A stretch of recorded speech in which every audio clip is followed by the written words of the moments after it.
Dr. Martin here. Let me tell you how I offended someone the other day. So the other day I was having a conversation with this woman and she mentioned the fact that everything she does is for her children. And I said, not me. She said, what? Everything you do isn't for your children? No, there are many things I do for myself. And I encourage you, everyone here, to take stock in the things that you do for you.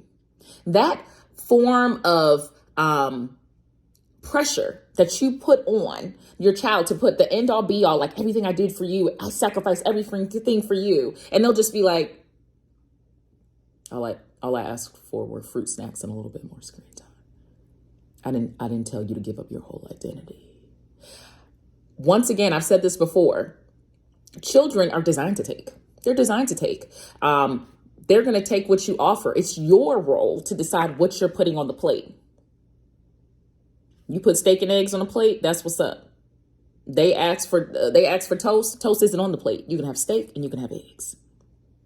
You can have 15 minutes of my time now or 15 minutes of my time later. But in this evening, I'm going out. I encourage every single person to take stock of their relationship with themselves, how much time and energy they dedicate to themselves. I want you to think about who you are, not as it relates to any other role in your life, not as it relates to a mother, not as it relates to a partner, not as it relates to a colleague, child, sister, anything. What do you really do that fills you as a human being, as an individual person? And if you cannot identify anything, if you cannot identify one task, one activity, one thing that you like about yourself just as a human being, that is your homework. I'm going to start giving y'all homework. I'm going to say, Dr. Martin here, here's your homework for the week. And you better comment below and tell me what you found out when you did it. Because that kind of relationship, stating that every single thing I do for my child, one, it's incredibly limiting. It can lead to many things like enmeshment and resentment and boundary violations and loss of identity for your child. Because you're like, oh, it could also lead into, I wanted to do this as a child, but I was unable to do it. So I'm going to make my child do it. Everything I do is not for my children. And it never will be. And that is healthy. I want you guys to realize that like motherhood, parenthood, and martyrdom, that's not the case. And just because other generations of parents rear their children that way doesn't mean you need to. Because legit, how'd that work out for them? How did they deal with you having new people come into your life?